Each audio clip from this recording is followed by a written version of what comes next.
Good morning, Corpus Christi first graders. It is Miss O'Connell here, and today we are going to be doing a language arts lesson together called Making an Inference. So let's start by reading our classroom goal for today. Our classroom goal is I can make an inference using illustrations and text evidence while Miss O'Connell reads a story out loud. So now let's look at what we are going to do.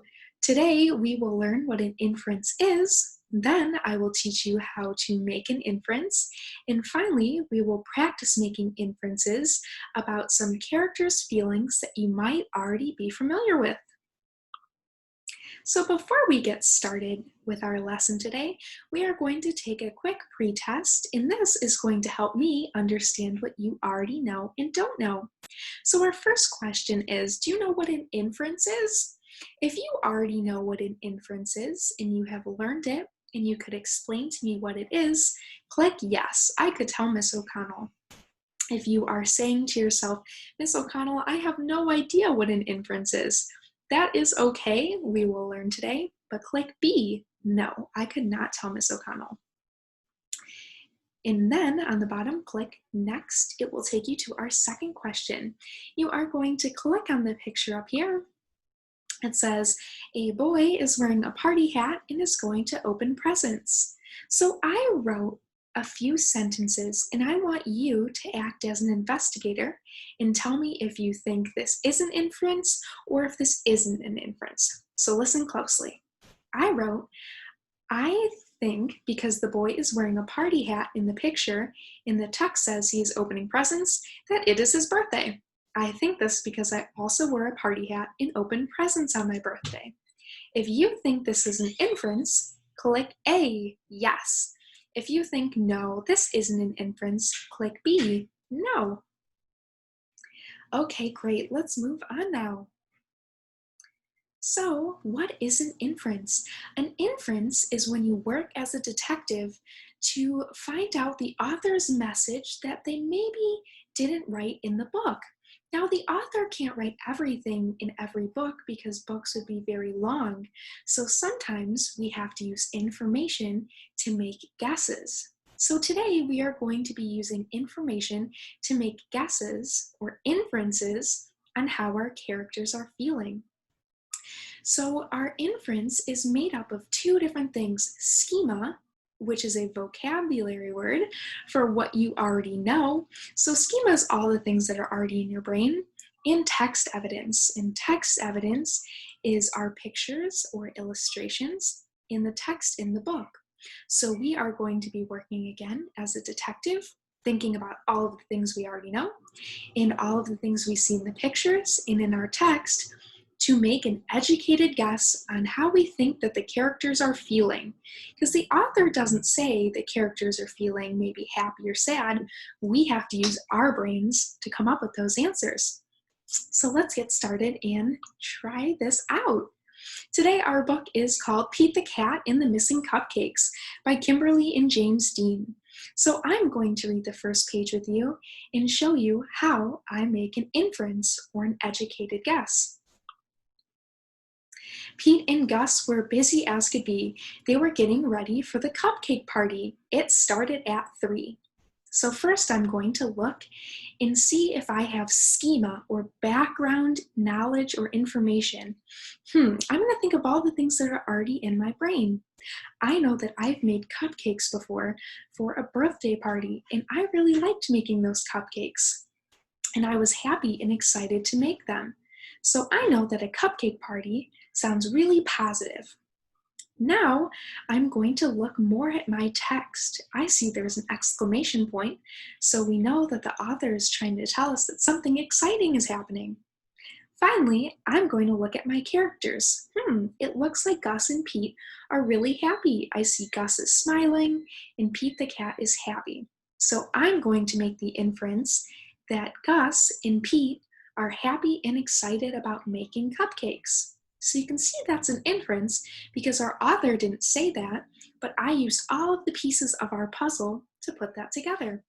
So let's try another inference. They were making cupcakes for everyone. Pete and Gus counted them just for fun. They had 10 when they were done. So maybe some good schema to think, or your background knowledge, is how did you feel when you've made cupcakes before or you finished a project? I know I feel really excited and proud. So maybe that's how Pete and Gus are feeling. Let's again look at our text. It says they counted them just for fun. I know when I'm having fun, I feel really happy. And finally, let's look at the pictures. It looks like Gus and Pete are both smiling and proud. So I am going to make an inference that Gus and Pete are excited and proud of their cupcakes. Oh no, hang on, some of the cupcakes were gone. They were sure there had been 10.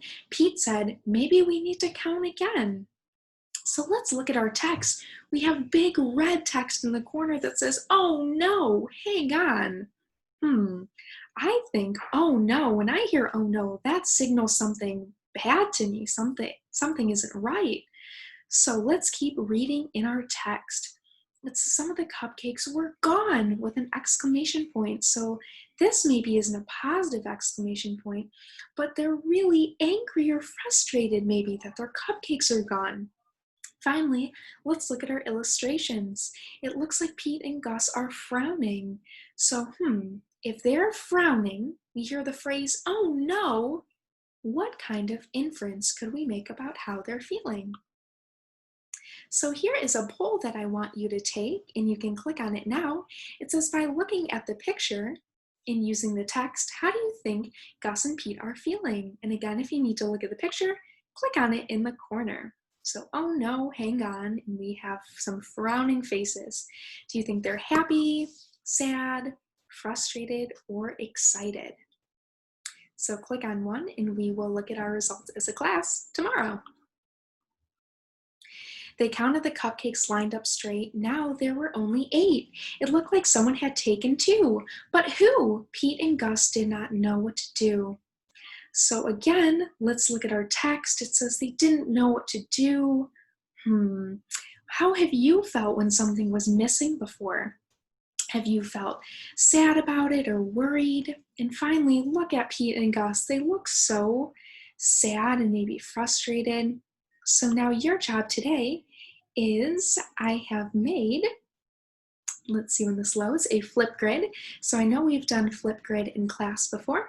You are going to scroll down and it says schema. Remember schema, all of the information we already know. And how, think back to a time where someone took something from you without asking. So maybe a brother or sister had taken a toy, or someone ate a cupcake that you were planning to eat. Think back to a time where that happened, and how did you feel?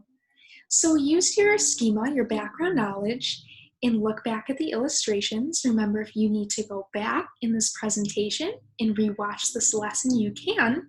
And then I want you to go down and click this big green button that says record a response. You're going to click on that and send me a video on your inference on how Pete and Gus are feeling after their cupcakes were missing. So again, remember that an inference is an educated guess that we make by using our schema, our background knowledge, and our text evidence, such as their text in the book and our illustrations. And by making inferences, we can become better readers. So tomorrow we will finish reading our book, and I hope you have a great rest of your day. Bye, first graders.